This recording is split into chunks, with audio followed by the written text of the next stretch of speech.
Here we are.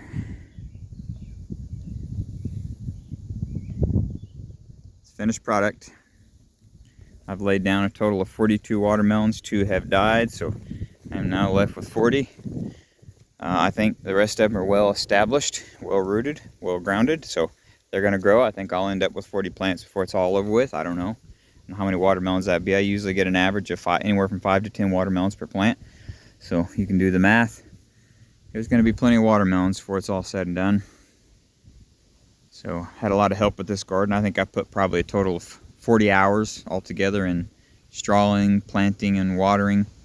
And like I said, I've had a lot of help. Pastor Dean Severin, CJ, guy I work with at Lay's Mining Company, Scott Mitchell. Very thankful for all of them guys that have helped me with this.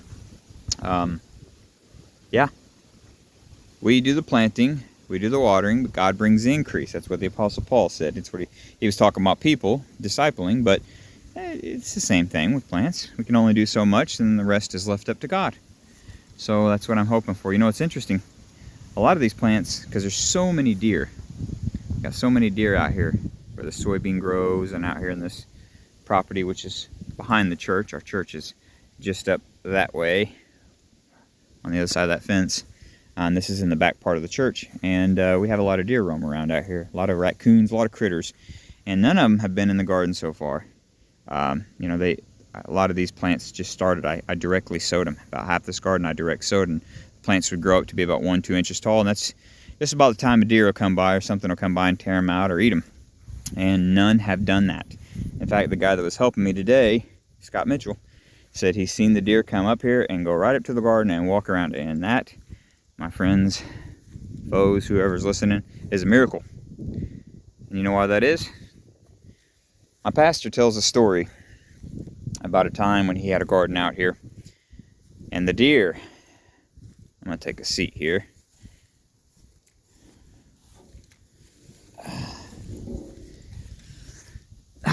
The deer kept coming up into his garden. See if I can turn this around. I don't think I can.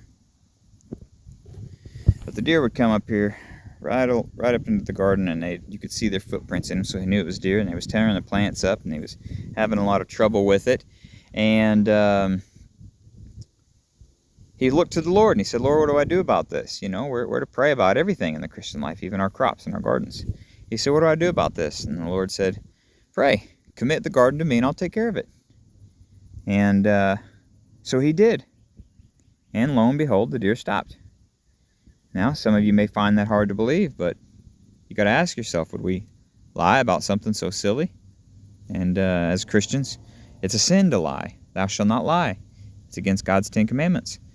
There's no reason for me to lie about that. In fact, it's actually harmful to me. It wouldn't do me no good. I'm not trying to get money out of anybody or anything like that. I'm telling you a story because I really believe it. There's tons of deer that roam around out here. So my pastor prayed that way. He teaches that, and during some of his sermons he talks about it time and again. And so I pray that way.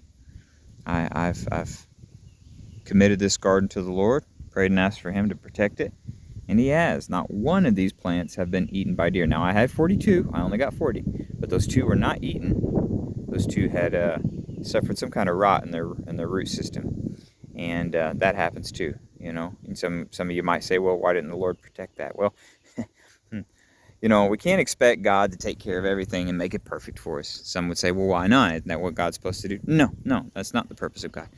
The purpose of God is not to just make our lives easy and free of trouble. The Lord's purpose in our life is to, let me see if I can turn this around here.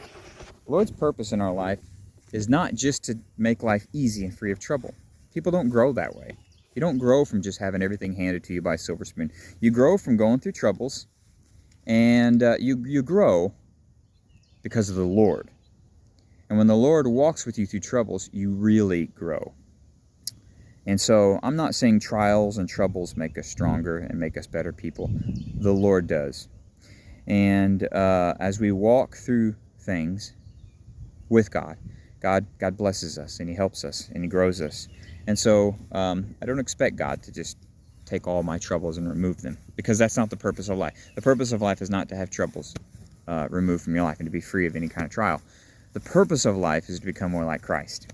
John 17:3 says, "This is eternal life, that you may know God, the one true God, and Jesus Christ whom He has sent." It's to know God and to become more like God. That's what God is. That's what God wants to do with everybody. And so I expect troubles. I expect trials. Jesus told me to expect them. And that makes life easier. And especially when I go through those troubles and trials and I lean upon God.